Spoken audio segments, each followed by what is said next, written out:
ఉండండి ఎవరో పిల్ల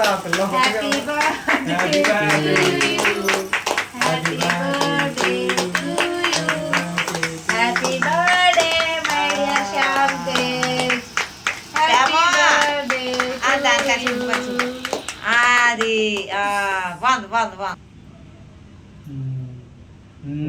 హ్యాపీ బర్త్డే టు యు. అది వైట్ వైట్ అది ఫోటో కూడా తీసేలాగా ఫోటో తీసే అది ఎలా చూస్తున్నాడో శ్యామ్ ఎలాగా తేజు శ్యామ్ తేజు అది అది నోరు ఎప్పుడు సరే కావాల్సిన మళ్ళీ పడుకుని పోతాడు.